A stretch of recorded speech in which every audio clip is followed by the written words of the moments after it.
I first heard of this case many years ago, and I covered it on my podcast in 2022. This is one that will never leave me. It's so heartbreaking. The murders were so senseless and so atrocious. Now, let me tell you a true crime story. Who are our victims in this case? Channon Gail Christian was born on Monday, April 29th, 1985 in Nacogdoches, Texas to her parents, Gary and Dina. Dina was told she'd never have children, but she had two, Channon and her brother Chase. When Channon was a young girl, the family relocated from Nacogdoches, Texas to West Knoxville, Tennessee. Hugh Christopher Newsom Jr., who went by Chris, was born to Hugh and Mary on Wednesday, September 21st, 1983 in Knoxville, Tennessee. He grew up in the Halls community of Knoxville. His parents were a little older and they already had 3 grown children when Chris came along. 21-year-old Channon Christian and 23-year-old Chris Newsom had been dating for a couple of months. They'd met each other through mutual friends. They both still live with their parents, and Chris had recently introduced Channon to his parents. Who are the perpetrators in this case? 34-year-old Eric Boyd, nicknamed E, 25-year-old LaMarcus Davidson, nicknamed Slim, who'd recently been paroled from prison for a carjacking conviction. 24-year-old LaTalvis Cobbins, nicknamed Rome, was LaMarcus Davidson's half-brother. 23-year-old George Thomas, nicknamed Detroit, and 18-year-old Vanessa Coleman, who was the girlfriend of LaTalvis Cobbins. When does this story take place? Our story begins on Saturday, January 6th, 2007, where this case takes place in Knoxville, Tennessee. Knoxville is in eastern Tennessee and is in Knox County. It's situated at the crossroads of 3 major interstates, I-75, I-40, and I-81.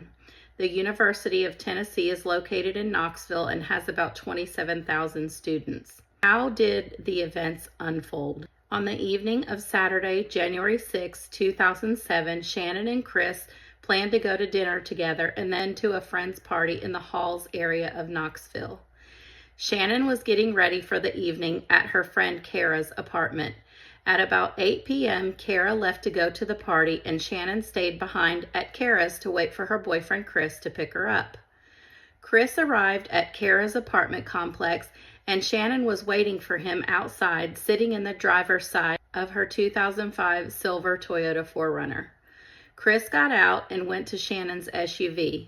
He was standing in her open car door, and they were kissing and hugging when the unthinkable happened. At that time, the 4 men mentioned earlier, 34-year-old Eric Boyd, 25-year-old LaMarcus Davidson, 24-year-old LaTalvis Cobbins, and 23-year-old George Thomas, drove by in a white Pontiac Sunbird. The white Sunbird was being driven by 34-year-old Eric Boyd, who'd borrowed the car from his cousin. The men decided they wanted Shannon's vehicle. They pulled out guns and pointed them at Channon and Chris. But then, suddenly, oncoming headlights appeared and spooked the bad guys. So instead of just taking Shannon's SUV, they forced Channon and Chris into it at gunpoint and took off with them. The carjacking had terrifyingly turned into a kidnapping. It all happened so quickly, in a flash. They were totally taken by surprise and had no time to react. What happened to Channon and Chris? The 4 men took Channon and Chris to a tiny rented home where LaMarcus Davidson lived, located at 2316 Chipman Street in East Knoxville. At the house was Vanessa Coleman, the 18-year-old girlfriend of LaTalvis Cobbins. It's my understanding that all of the perpetrators were staying at this house at that time except for Eric Boyd. No one will ever know the exact sequence of the horrifying events that took place in that house over the next 2 days, but the autopsies of Channon and Chris and the subsequent investigation tell the story of what happened to them. Chris did not have any defensive wounds. He had significant injuries to both of his private areas.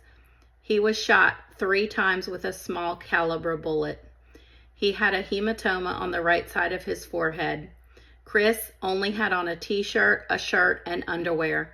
His bare feet were muddy. He'd been made to walk barefoot to the area by the railroad tracks where he was executed. His head was wrapped in a gray hoodie, a blue bandana was tied over his eyes, an ankle sock was rolled up, shoved in his mouth, and held in place with a shoelace. His own belt and some flowery fabric were wrapped around his ankles. A shoelace and some nylon were securing his wrists together, which were tied behind his back. He was found laying on his back. His body was wrapped in a comforter and he was set on fire using an accelerant. Channon's autopsy and the investigation tell the heartbreaking story of her final hours of literal hell. Just like Chris, she did not have any defensive wounds. She suffered a prolonged attack over the course of many hours. She was brutally violated by more than one assailant, and with great force. In and around her mouth was injured and bruised. Her frenulum, which is the thin piece of skin that connects the upper lip to the gums, was torn. The injuries to her mouth showed that she had been forced to perform. Her private areas were gravely injured. Channon had carpet burns on her butt and lower back and bruising to her shoulders and back of her arms. She had extensive hemorrhages under her scalp and a cut on her hand. Shannon's body was unclothed from the waist down. All she had on was a camisole and a sweater. A chlorine substance was found on Shannon's camisole. A cleaning liquid containing bleach had been sprayed into her mouth and on her private area, presumably to destroy DNA evidence. Despite this, through DNA analysis, it was determined later on that LaMarcus Davidson was the contributor of the DNA found in Shannon's body and on her jeans. His half-brother, Latalvis Cobbins, was the contributor of the DNA found in Shannon's mouth and on her camisole, sweater, and jeans.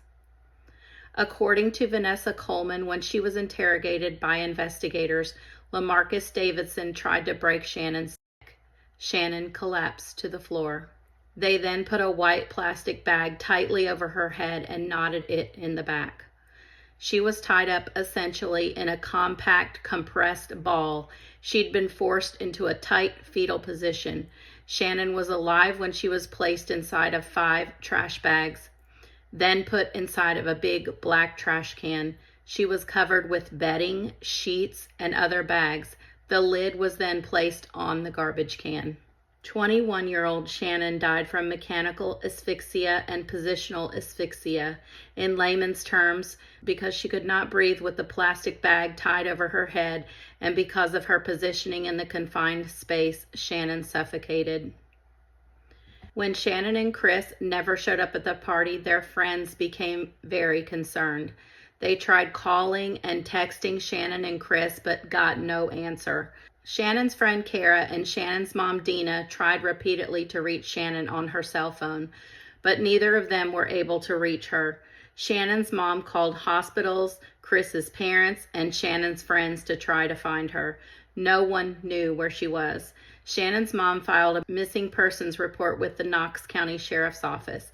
Chris's parents were worried too and ended up doing the same thing. On Sunday morning, January 7th, at about 7:45 a.m., a railroad employee of a nearby railroad saw smoke by the tracks.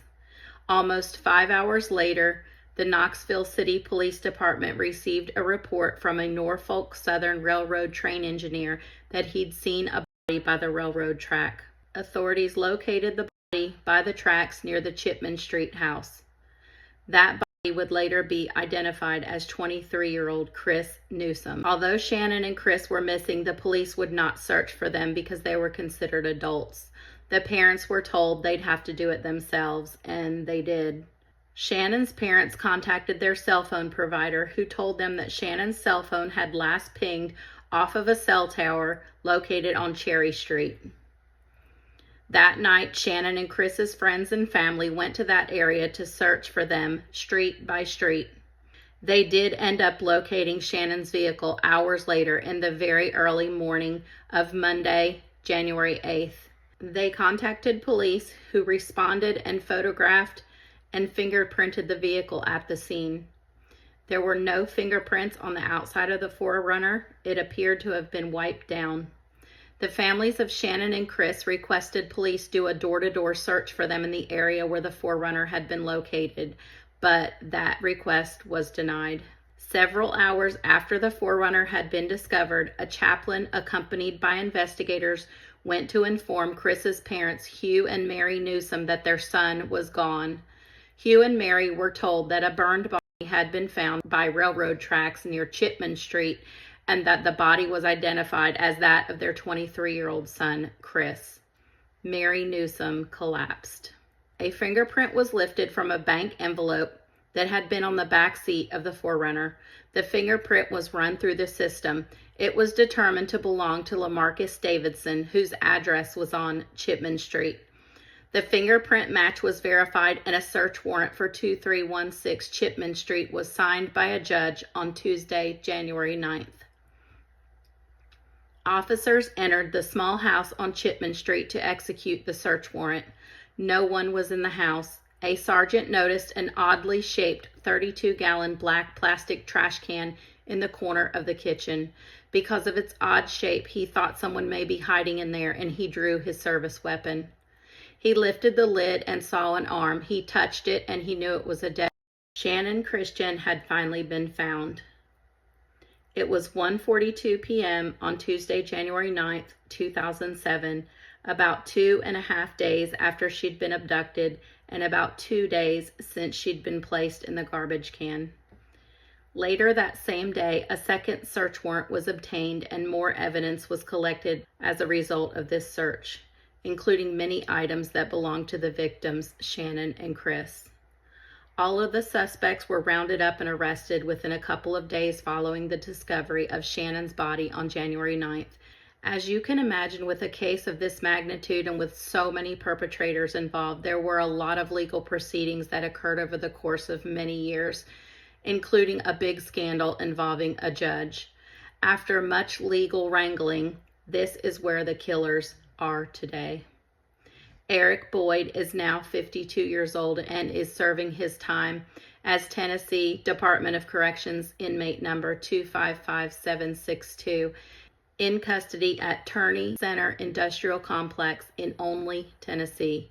He was given 2 life sentences. Reported ringleader LaMarcus Davidson is now 43 years old.